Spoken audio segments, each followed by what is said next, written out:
Arsenal has just drawn with the football club Manchester City, and I must say everything is going on quite well for the football club Arsenal, despite the fact that they wanted 3 points. Will be remembered that it's been 9 years without a win at the Etihad, and so a draw could definitely be good for the football club Arsenal. At least it's not a loss, so be positive. Possibly the English Premier League title could definitely be in the hands of the football club Arsenal, despite the fact that Liverpool have gone on and won a game that they have played with the football club Brighton, and that definitely has led to a twist in the table, and the table looks a bit different, but with Arsenal still having quite a lot of hopes to take the English Premier League title. I'm definitely going to be bringing to you the EPL table so that you can definitely see by yourselves what it definitely means to the football club Arsenal, this twist in the Premier League table, as this game was a game that could be a decider for the English Premier League table, not only the table but also the English Premier League title, as the remainder of the games, really this was one of the hardest games for both clubs, and really we need to be looking at what is in the table. And I definitely know that everybody's waiting for a post-match analysis, and I'm definitely going to be bringing to you the post-match analysis right after the English Premier League table that I'm going to be showing you right about now. Are you ready for the English Premier League table? Let me give it to you right about now so that we can discuss a little bit and see what is in the English Premier League table and what is definitely happening in the English Premier League table. Who is on top, who is second, who is third, with stiff competition. I must say there is a lot and stiff competition, with both clubs wanting very much to make sure that they can get 3 points and also get on top of the table. Who's definitely gone on the top of the table? Let's see what exactly is happening in the Premier League table before we can go for the post-match analysis. So you can definitely see that the football club Liverpool is on top of the table with 67 points. And how did this come? Because Liverpool was in the second position before the end of this game. Before the end of their game, because Liverpool played Brighton and Hove, and he managed to beat Brighton and Hove. That was 2-1, and those were goals of Mohamed Salah and who scored against Luis Diaz. So you could definitely tell that this led to a twist in the Premier League table, with Liverpool going into the first position, 67 with 67 points and 29 games played. Then your favorite club Arsenal is in the second position, and that is with 65 points and 29 games played. And you can see that Manchester City is in the third position with 64 points, and then it will be put to note that Manchester City has 64 points with 29 games played. Then in the fourth position, looking at top four, in the fourth position is Aston Villa, who's played quite a number of games, and that's 30 games, and he scored 59 points. But I don't think that really Aston Villa, anybody should be worried about Aston Villa. The clubs that are not in the top four are the ones to be worried about Aston Villa, but I don't think either Man City or Arsenal really should get worried about Aston Villa. Anyway, but Aston Villa has got a very great manager, Unai Emery, who's really managed to manage them quite well, and I will remember that that success really, you can tell he was also once at the Arsenal club and was the manager of Arsenal. Anyway, looking at again the English Premier League table, will be put to note that if Arsenal won this game, that would have pushed Arsenal to 67 points still. There would be a goal difference, and they would still stay on top of the table. But at this moment in time, with the football club Manchester City, which is a very hard club to play, he won the treble. We're talking about champions of the world, and we are talking about Manchester City. So managing to put Manchester City into that position, I think, is definitely definitely quite good for the football club Arsenal. It's been 9 years with Arsenal not managing to beat the football club Manchester City at the Etihad, and going at the Etihad, knowing how good Manchester is, and going to the Etihad and getting a point at the Etihad, and looking at the statistics, they were not so bad. I think that is definitely a very good thing for the football club Arsenal. So really let us know what you definitely think, as I definitely know that people are waiting for a post-match analysis, and we are definitely going to be diving into the post-match analysis. Are you ready for the post-match analysis? Let's dive into it. Ladies and gentlemen, welcome back to the Arsenal chapter. I'm thrilled to actually be right about here with you today to dissect every moment of the nail-biting encounter between Manchester City and the football club Arsenal. And Arsenal, which definitely concluded in a deadlock, and with both teams securing a point after a goalless draw. And let's dive straight into the heart of the action, starting with the lineups, and see exactly who played and who did not manage to come on, and stuff like that, and how exactly the game really went. So, talking about the lineup, David Raya, it was led by Arsenal was led by David Raya between the posts, and showcased a formidable defensive lineup featuring Ben White, Jakub Kiwior, and William Saliba and Gabriel Magalhaes. And we'll be put to note that in the midfield section, we saw the commanding of the presence of Jorginho alongside the creative prowess of Martin Odegaard, Declan Rice, Havertz, and not forgetting that the attacking section had Bukayo Saka, Gabriel Jesus that led the line up front, and also Manchester City. On the other hand, going to Manchester City was also made a formidable lineup, which had Ortega guarding the net, and Akanji was in there. Diaz was also in there. Then Ake forming a solid defensive wall in the midfield, and the likes of Rodri, Silva, Kevin De Bruyne, and Kovacic also definitely had a good play in there. While Foden and Haaland posed big threats in the attack, despite the studded lineups. Really, both teams battled fiercely from the first whistle to the last, with neither able to break the dreadlock, and that was quite good for the club Arsenal. The match was a tactical chess game with each side probing for openings, but it will be noted that ultimately concealing each other out. So I must say, throughout the game, we definitely witnessed moments of brilliance and near misses from Haaland's powerful headers. We all saw that. We watched that to Foden's incisive runs. Both teams came quite agonizingly close to finding back. They are finding the back of the net, really. And however,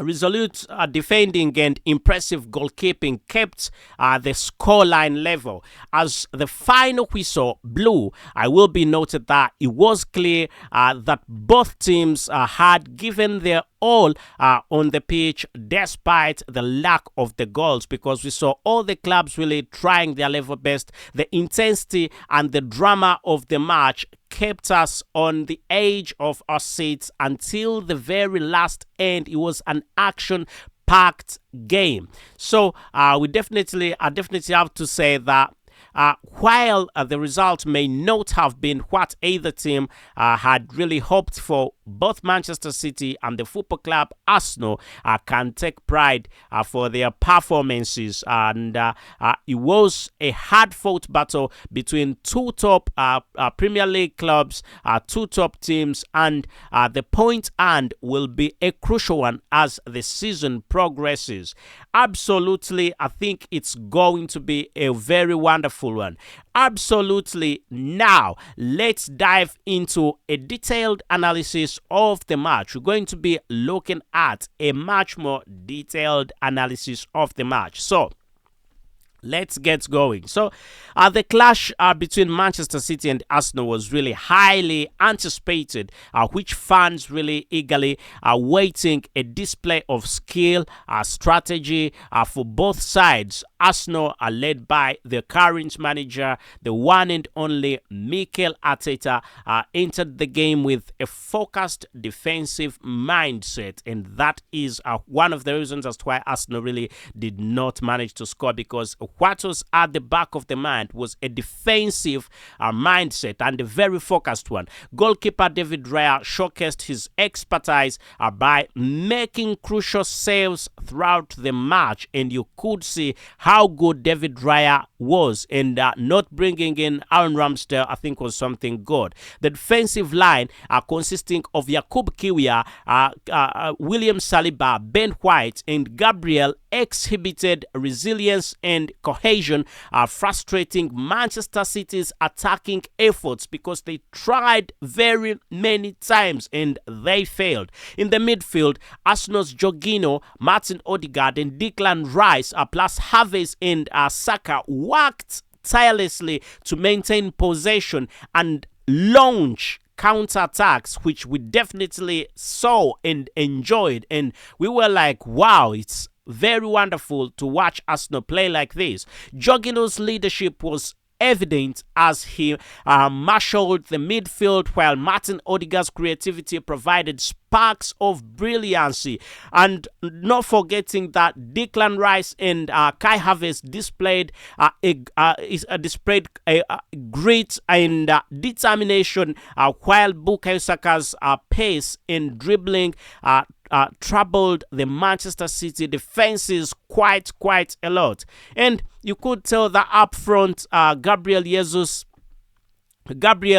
led Arsenal's attack with his movement and aggression, constantly pressuring Manchester City's backline. Despite facing a strong defensive unit, Gabriel Jesus created very many opportunities and kept the opposition defense. We're talking about Manchester City's defense on alert. Looking a little bit about Manchester City's side, goalkeeper Ortega and defenders Akanji plus Diaz and Ake showcased their defensive prowess, I must say, throwing Arsenal's attacks and advances quite away. And I will be noted that Rodri controlled the midfield with his passing and positioning. I must say he must be given credit for that. And Kevin De Bruyne definitely also did in quite well there with attacks, and City's attacks with their vision and creativity. Plus, you can't go without mentioning Erling Haaland. Yeah, so Haaland plus also Foden. These two, Haaland and Foden, posed constant threats with their pace and movement, testing Arsenal's defense with their sharp runs and incisive passes throughout the whole game. We definitely watched that. Both teams really created scoring opportunities, with David Raya and Ortega making crucial saves they made crucial saves to actually keep the game level, because every club was trying its level best to make sure that they can get goals. Arsenal's defensive unit held firm under pressure, while City's attacking players are probed for openings. As the game really progressed, substitutions were definitely made, and these were made by managers in an attempt to balance, to tilt the balance of their favor. Into their favor. But it will be remembered that Leandro Trossard and Martinelli injected fresh energy into Arsenal's attack, while Jack Grealish and Doku provided impetus for Manchester City. and also looking a little bit more in the end, neither team definitely could break the dreadlock, and neither team could break the deadlock, and the match concluded with a hard-fought draw. And while the result may not be ideal for either side, both teams really displayed determination and skill throughout the game, and that is what we definitely watched. And really, let us know what you think about this game, whether you think it was a wonderful one, it was a great one for the football club, Manchester City and Arsenal, and really let us talk a little bit more about and what I think in conclusion. So, in conclusion, the match between Manchester City and Arsenal ended in a hard-fought draw. Not so. But the story of the game goes beyond the scoreline. And really, I think one person that we need to see furthermore is David Raya. David Raya showcased his goalkeeping prowess with crucial saves throughout the game. Possibly, if you were not David Raya, Arsenal would have conceded. While Ben White, Yakub Kiwior, William Saliba, and Gabriel formed an unyielding defensive barrier against Manchester City's attacking threats. And in the midfield, really, Jorginho's leadership, Martin Odegaard's creativity, and Declan Rice's tenacity, and Havertz's determination, and Bukayo Saka's pace provided Arsenal with a solid foundation up front, and that was quite good. So Gabriel Jesus led the line with his energy and movement, constantly posing a threat to Manchester City's defense, because that's where he was. He knows how they play. He knows how Pep Guardiola plays, and he was quite good in there. On the Manchester City's side, Ortega, the defensive Ortega and the defensive cartel of Akanji and Diaz plus Ake displayed some resilience, I must say, composure, and they had a lot of composure under quite a lot of pressure. Plus, one football player that played quite well in the midfield was Rodri, who controlled the midfield with his passing, while Kevin De Bruyne and also Silva really led the attack for Manchester City, but it didn't get into any vision, really. Nothing came out. Haaland disappeared. Haaland and Foden really constantly tested Arsenal's defense with their pace actually and movement, but were unable to find a breakthrough throughout the match. Both teams really created scoring opportunities, with David Raya and Ortega making crucial saves to keep the game level. So Arsenal's defensive unit was held quite firm. The defensive unit at Arsenal held firm, while City's attacking probed for the opening tactical substitutions were made by actually both managers in an attempt to swing the momentum in their favor. Anyway, what did we watch at the end then? What happened at the end? In the end, neither team could find the decisive goal, as you already know, and the match ended in a draw. While the result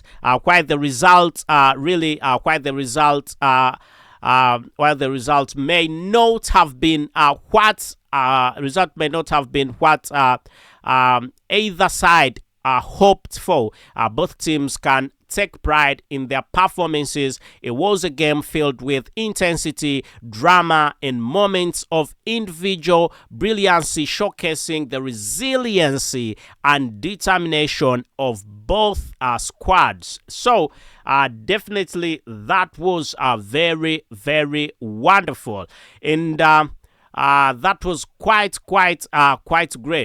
So that wraps our detailed analysis of the match between Manchester City and the football club Arsenal. So do not forget to subscribe, my friends. Do not forget to subscribe. yeah, do not forget to subscribe and ring that notification bell, as we've definitely been talking about post-match analysis and much more about this game between Arsenal and the football club Manchester City. I must say thank you, my friends, for tuning in, and I can comfortably say let's meet in yet another video, and whatever you're doing is quite great. I must say thank you for now and goodbye for now.